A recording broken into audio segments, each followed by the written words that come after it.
ಇತ್ತೀಚೆಗಷ್ಟೇ ರಾಜ್ಯ ಸರ್ಕಾರ ಎಸ್ಎಸ್ಎಲ್ಸಿಯ ತೃತೀಯ ಭಾಷೆಗೆ ಸಂಬಂಧಪಟ್ಟಂತೆ ಒಂದು ಮಹತ್ವದ ನಿರ್ಧಾರವನ್ನು ತೆಗೆದುಕೊಂಡಿತು. ಸರ್ಕಾರ ಎಸ್ಎಸ್ಎಲ್ಸಿ ಪರೀಕ್ಷೆಯಲ್ಲಿ ತೃತೀಯ ಭಾಷೆಗೆ ಮಾರ್ಕ್ಸ್ನ ಬದಲು ಗ್ರೇಡಿಂಗ್ ಪದ್ಧತಿಯನ್ನ ಅಳವಡಿಸಿಕೊಂಡಿದೆ. ಗವರ್ನರ್ ಈ ವಿಚಾರಕ್ಕೆ ಸಂಬಂಧಪಟ್ಟಂತೆ ಗವರ್ನರ್ ನಡೆ ವಿರೋಧಿಸಿ ಕರ್ನಾಟಕ ರಕ್ಷಣಾ ವೇದಿಕೆ ಇದೀಗ ಪ್ರೊಟೆಸ್ಟಿನ ಹಾದಿ ಹಿಡಿದಿದೆ. ತಮ್ಮ ನಿರ್ಧಾರ ಮತ್ತೊಮ್ಮೆ ಪರಿಶೀಲಿಸುವಂತೆ ಪತ್ರವನ್ನ ರಾಜ್ಯಪಾಲರು ರಾಜ್ಯ ಸರ್ಕಾರಕ್ಕೆ ಬರೆದಿದ್ರು. ಈ ಗ್ರೇಡಿಂಗ್ ವಿಚಾರಕ್ಕೆ ಸಂಬಂಧಪಟ್ಟಂತೆ ಕೈಗೊಂಡಿರೋ ನಿರ್ಧಾರದ ಕುರಿತು ಅಸಮಾಧಾನ ವ್ಯಕ್ತಪಡಿಸಿದ್ರು. ಹಾಗಾಗಿ ಕರವೇ ಇದೀಗ ರಾಜ್ಯಪಾಲರೇ ಕರ್ನಾಟಕ ಬಿಟ್ಟು ತೊಲಗಿ ಅಂತ ಹೇಳಿ ಹೋರಾಟವನ್ನು ಮಾಡ್ತಾ ಇದೆ. ಫ್ರೀಡಂ ಪಾರ್ಕ್ನಲ್ಲಿ ಕರವೇ ಪ್ರತಿಭಟನೆಯನ್ನ ಮಾಡ್ತಿರುವಂತಹ ವಿಚಾರ. ಕರವೇ ಅಧ್ಯಕ್ಷ ನಾರಾಯಣಗೌಡ ಅವರ ನೇತೃತ್ವದಲ್ಲಿ ಈ ಪ್ರತಿಭಟನೆ ಹಮ್ಮಿಕೊಳ್ಳಲಾಗಿದೆ. ವಿರುದ್ಧ ಧಿಕ್ಕಾರ ಕೂಗಿ ಆಕ್ರೋಶ ವ್ಯಕ್ತಪಡಿಸುತ್ತಿದ್ದಾರೆ.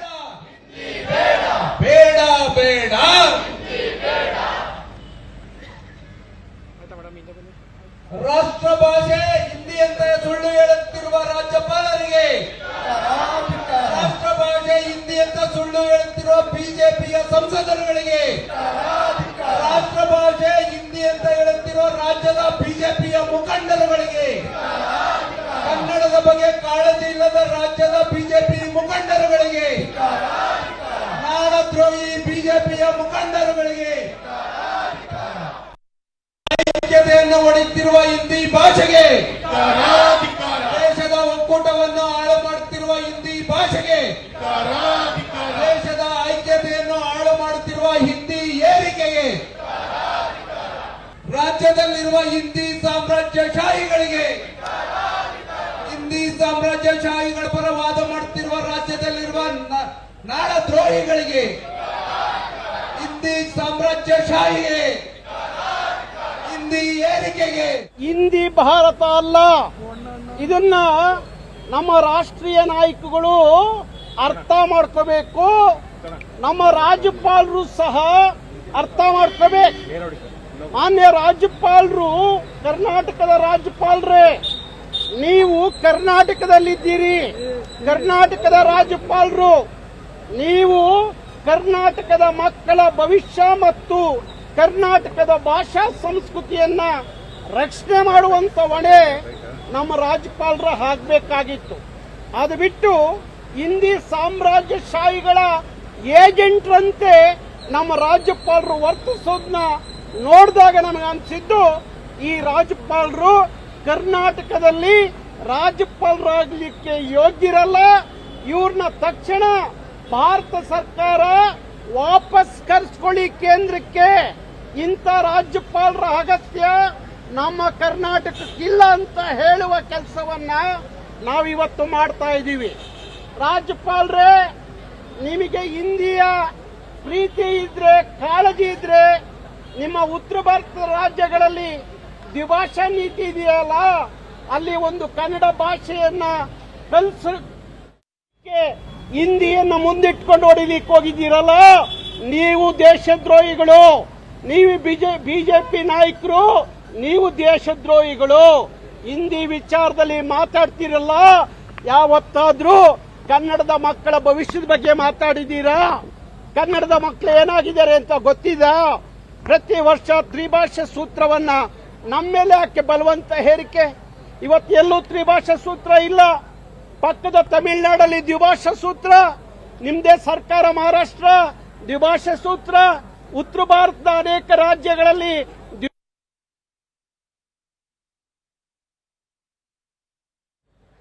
ಬ್ಯಾಕ್ ಪ್ಯಾಕ್ ಆನ್ ಆಗಿಲ್ಲ ಅಂತ ಮಕ್ಕಳು ಫೇಲ್ ಆಗ್ತಾರೆ.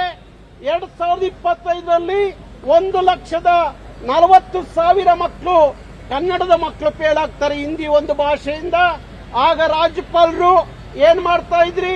ಶಿಕ್ಷಣ ಮಂಡಳಿಯಿಂದ ನೀವು ಒಂದಷ್ಟು ಮಾಹಿತಿ ಅಂಕಿಅಂಶಗಳನ್ನ ತಗೊಂಡು ಡೀಟೇಲ್ಸ್ ಕೊಡ್ತಾರೆ ನಮ್ಮ ಪ್ರತಿನಿಧಿ ಸುಷ್ಮಿತಾ. ಫ್ರೀಡಂ ಪಾರ್ಕ್ನಿಂದ ನಮಗೆ ಲೈವ್ ನಲ್ಲಿ ಜಾಯಿನ್ ಆಗ್ತಿದ್ದಾರೆ. ಸುಷ್ಮಿತಾ, ಪ್ರತಿಭಟನೆಯ ಸ್ವರೂಪ ಹೇಗಿದೆ ಅಂಡ್ ಅವರ ಬಹುಮುಖ್ಯವಾದಂತ ಬೇಡಿಕೆ ಅಥವಾ ಆಗ್ರಹ ಏನು?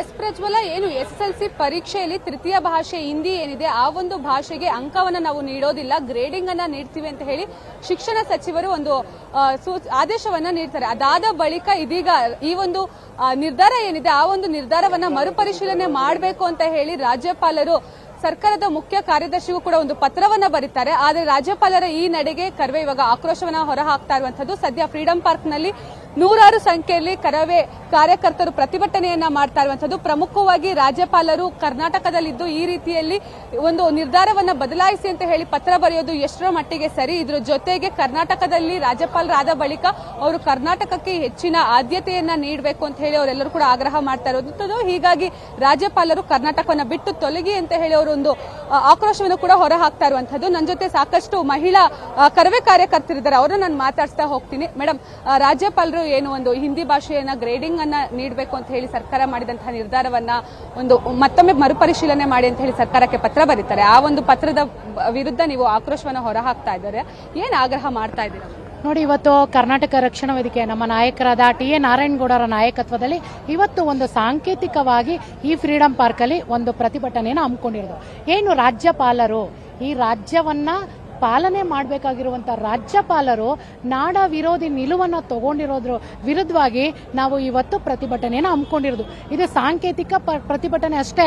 ರಾಜ್ಯಪಾಲರು ಈ ಕೂಡಲೇ ಅವರ ಪತ್ರವನ್ನ ಹಿಂಪಡೆದು ಅವರ ಹೇಳಿಕೆಯನ್ನು ಹಿಂಪಡೆದಿಲ್ಲ ಅಂದ್ರೆ ಮುಂದಿನ ದಿನಗಳಲ್ಲಿ ನಾವು ರಾಜ್ಯಭವನಕ್ಕೆ ಮುತ್ತಿಗೆ ಹಾಕಿ ಈ ಹೋರಾಟವನ್ನ ಉಗ್ರ ಸ್ವರೂಪಕ್ಕೆ ನಾವು ತಗೊಂಡು ಹೋಗ್ತೀವಿ. ಯಾಕಂದ್ರೆ ಇವತ್ತು ಈ ನಾಡಿನಲ್ಲಿ ದ್ವಿಭಾಷಾ ಸೂತ್ರ ಜಾರಿ ಆಗಬೇಕು ಅಂತೇಳಿ ನಾವು ಕರ್ನಾಟಕ ರಕ್ಷಣಾ ವೇದಿಕೆಯಿಂದ ಸಾಕಷ್ಟು ಹೋರಾಟಗಳನ್ನ ಮಾಡಿ ಜೈಲುವಾಸ ಕೂಡ ಅನುಭವಿಸಿ ಬಂದಿದ್ದೀವಿ. ಉತ್ತರ ಭಾರತಕ್ಕೆ ಇಲ್ಲದೆ ಇರುವಂತಹ ತ್ರಿಭಾಷಾ ಸೂತ್ರ ನಮ್ಮ ದಕ್ಷಿಣ ಭಾರತ, ಅದರಲ್ಲೂ ನಮ್ಮ ಕರ್ನಾಟಕಕ್ಕೆ ಯಾಕೆ? ಅದರಲ್ಲೂ ನಮ್ಮ ರಾಜಕಾರಣಿಗಳೆಲ್ಲ ಅವರ ಹೈಕಮಾಂಡ್ನ ಬೂಟ್ ನೆಕ್ಕುವ ಸಲುವಾಗಿ ಅವ್ರು ಏನ್ ಹೇಳಿಕೆ ಕೊಡ್ತಾರೋ ಅದನ್ನ ತಂದು ಇಲ್ಲಿ ಕನ್ನಡಿಗರ ಮೇಲೆ ಏರಿಕೆ ನೀಡ್ತಾ ಇರೋದನ್ನ ನಾವು ಯಾವುದೇ ಕಾರಣಕ್ಕೂ ಕನ್ನಡಿಗರು, ಅದರಲ್ಲೂ ನಮ್ಮ ನಾಯಕರಾದ ಟಿ.ಎ. ನಾರಾಯಣಗೌಡರ ಕರವೇ ಪಡೆ ಇದನ್ನ ಸಹಿಸಲ್ಲ. ಇದರಿಂದ ಇನ್ನೂ ಬೇಕಾದ್ರೆ 100 ಹೋರಾಟ ಮಾಡಿ 100 ಬಾರಿ ಬೇಕಾದ್ರೆ ಜೈಲಿಗೆ ಹೋಗ್ತೀವಿ.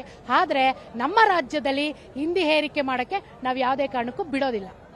ಮ್ಯಾಮ್, ಅಂದ್ರೆ ನೀವು ಕೂಡ ಅಂದ್ರೆ ಮಕ್ಕಳನ್ನ ಓದಿಸಿರ್ತೀರಾ, ಸೊ ಹೀಗಾಗಿ ಮಕ್ಕಳಿಗೆ ಹಿಂದಿ ಓದೋದು ಎಷ್ಟು ಕಷ್ಟ ಆಗ್ತಿದೆ? ಮಕ್ಕಳೇನಾದ್ರು ನಿಮ್ಮ ಹತ್ರ ಹೇಳ್ಕೊಂಡಿದ್ರ, ಅಂದ್ರೆ ಒಬ್ರು ತಾಯಿಯಾಗಿ ಮಕ್ಕಳೇನಾದ್ರು ನಿಮ್ಮ ಹತ್ರ ಹೇಳ್ಕೊಂಡಿದ್ರ ಹೇಗೆ?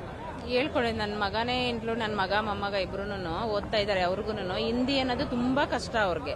ಯಾವಾಗ್ಲೂ ಹೇಳ್ತಿರ್ತಾರೆ ಹಿಂದಿ ಇಲ್ಲದೆ ಇದ್ರೆ ಚೆನ್ನಾಗಿತ್ತು, ಹಿಂದಿ ಪಾಸ್ ಆಗಕ್ಕೆ ಆಗ್ತಾಯಿಲ್ಲ. ಹಿಂದಿ ಟೀಚರ್ ಯಾವಾಗ್ಲೂ ಹೇಳ್ತಾರೆ ನೀನು ಏನು ಓದೋದೇ ಇಲ್ಲ ಬರೆಯೋದೇ ಇಲ್ಲ ಅಂತಿರ್ತಾರೆ ಅಂತ ಮಾತಾಡ್ತಾರೆ ಅವರು. ಆದ್ರೆ ಹಿಂದಿ ಯಾರಿಗೂ ಬೇಡದೇ ಇರೋಂಥದ್ದು ಯಾಕೆ ಒತ್ತಡ ಕೊಡ್ಬೇಕು ಮಕ್ಕಳಿಗೆ? ಈಗ ಮಕ್ಕಳು ಅವ್ರಿಗೇನು ಇದಾಗುತ್ತೆ ಅನುಕೂಲ ಆಗುತ್ತೋ ಅದೇ ಭಾಷೆನಲ್ಲಿ ಓದಕ್ ಬಿಟ್ಬಿಡ್ಬೇಕು. ಸಾಕು ಹಿಂದಿ, ಇಂಗ್ಲಿಷ್, ಕನ್ನಡ 2 ಸಾಕು ನಮ್ಗೆ. ಯಾಕೆ 3 ಭಾಷೆ ಬೇಕು ನಮ್ಗೆ? ಈಗ ಬೇರೆ ರಾಜ್ಯದಲ್ಲೆಲ್ಲ ತಗೊಂಡಿದಾರ ನಮ್ಮ ಕನ್ನಡನ? ಯಾವ ರಾಜ್ಯದಲ್ಲಿ ಕನ್ನಡ ತಗೊಂಡಿದ್ದಾರೆ? ಯಾವ ರಾಜ್ಯದವರನ್ನ ಇದೆ? ತಮಿಳ್ನಾಡಲ್ಲಿ ಕನ್ನಡ ಇದೆಯಾ? ಆಂಧ್ರದಲ್ಲಿ ಕನ್ನಡ ಇದೆಯಾ? ಇನ್ನು ಬೇರೆ ಇದರಲ್ಲಿ ಕನ್ನಡ ಇದೆಯಾ? ಯಾರಿಗೂ ಬೇಡದೇ ಇರೋಂಥ ನಮ್ಮ ಕನ್ನಡ, ಹಿಂದಿ ನಮ್ಗೆ ಯಾಕೆ ಬೇಕು? ಬೇಡ ನಮ್ಗೆ. ಯಾವಾಗ್ಲೂ ಹಿಂದಿ ವಿರುದ್ಧ ನಮ್ಮ ಹೋರಾಟ ಇದ್ದೇ ಇರುತ್ತೆ ಸತತವಾಗಿ. ಮ್ಯಾಮ್, ನೀವೇನ್ ಹೇಳ್ತೀರಾ? ಇವತ್ತು ಹೋರಾಟಕ್ಕೆ ಇಳಿದಿದ್ದೀರಾ, ರಾಜ್ಯಪಾಲರು ಕೂಡ ಪತ್ರ ಬರೀತಾರೆ, ಹಿಂದಿಯನ್ನ ಏನ್ ನೀವು ತೆಗೆದುಹಾಕಿದ್ದೀರಾ ಅದ್ರ ಬಗ್ಗೆ ಮರುಪರಿಶೀಲನೆ ಮಾಡಿ ಅಂತ ಹೇಳಿ. ನೀವು ಏನ್ ಆಗ್ರಹ ಮಾಡ್ತಾ ಇದ್ದೀರಾ? ಎಲ್ಲ ಮಕ್ಳಿಗೂ ಹಿಂದಿ ಕಷ್ಟ ಆಗಿರೋದ್ರಿಂದ 2 ಭಾಷೆ ಸಾಕು ಅಂತ ಹೇಳ್ತೀವಿ. ನಾವು ಏನು ಹೇಳಕ್ ಇಷ್ಟಪಡ್ತೀವಿ ಅಂದ್ರೆ ಈ ಹಿಂದಿ ನಮಗೆ ಅಷ್ಟು ಅವಶ್ಯಕತೆ ಇಲ್ಲ. ನಮ್ಗೇನಿದ್ರು ದ್ವಿಭಾಷಾ ಮಾತ್ರ ಬೇಕು. ಅದು ಹಿಂದಿ ಜನರಲಿ ನಮಗೆ ಮಾತಾಡೋಕ್ಕೆ ಯೂಸ್ ಆಗುತ್ತೆ ಹೊರತು ಅದರಿಂದ ಯಾವುದೇ ರೀತಿಲಿ ಬರೆಯೋದು, ಎಕ್ಸಾಮ್ಗಳು ಕೊಡೋದು ಅದೆಲ್ಲ ಯಾವುದು ಅಷ್ಟು ಯೂಸ್ ಆಗಲ್ಲ ಅನ್ಸುತ್ತೆ. ಹೊರ ರಾಷ್ಟ್ರದಿಂದ ಬಂದು ಇಲ್ಲಿ ಅವ್ರ ಜೀವನ ಮಾಡ್ತಾ ಇರೋದು. ನಾವೇನು ಹೊಲ್ಸಿದ್ರು, ನಾವೆಲ್ಲೂ ಬೇರೆ ಕಡೆ ಹೋಗಿ ಜೀವನ ಮಾಡೋ ರೀತಿ ಇರಲ್ಲ. ಹಂಗಾಗಿ ನಮಗೆ ಅಷ್ಟು ಹಿಂದಿ ಬಗ್ಗೆ ಇದಿಲ್ಲ. ನಮಗೆ ಹಿಂದಿ ಬೇಡ ಅನ್ಸುತ್ತೆ. ಅವರು ರಾಜ್ಯಪಾಲರು ಹೇಳಿರೋದು ತುಂಬಾ ಅದು ದೊಡ್ಡ ತಪ್ಪು. ಒಬ್ಬ ನಮ್ಮ ರಾಜ್ಯದಲ್ಲಿ ಕರ್ನಾಟಕದಲ್ಲಿ ಇವರು ವಾಸ ಇದ್ದು ಹಿಂದಿ ಭಾಷೆಗೆ ಇವರು ಇಷ್ಟೊಂದು ಹೇರಿಕೆ ಇರೋದು ಇದು ದೊಡ್ಡ ತಪ್ಪು. ಇವ್ರು ಹೇಳಿದ್ದು ದೊಡ್ಡ ತಪ್ಪು ಅಂತ. ಇದಿಷ್ಟು ಏನು ಮಹಿಳಾ ಹೋರಾಟಗಾರರು ಹೇಳ್ತಾ ಇರುವಂತದ್ದು. ರಾಜ್ಯಪಾಲರು ನಮ್ಮ ರಾಜ್ಯದಲ್ಲಿ ಇದ್ದು ಕನ್ನಡಕ್ಕೆ ಅವರು ಬೆಂಬಲವನ್ನ ಸೂಚಿಸಬೇಕಾಗಿತ್ತು.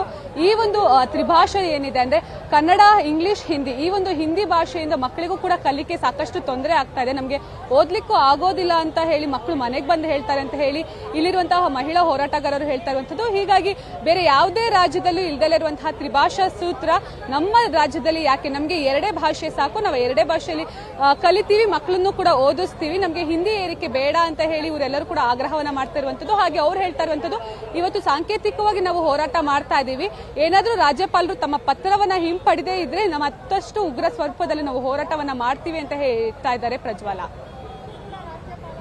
ಡೀಟೇಲ್ಸ್ಗೆ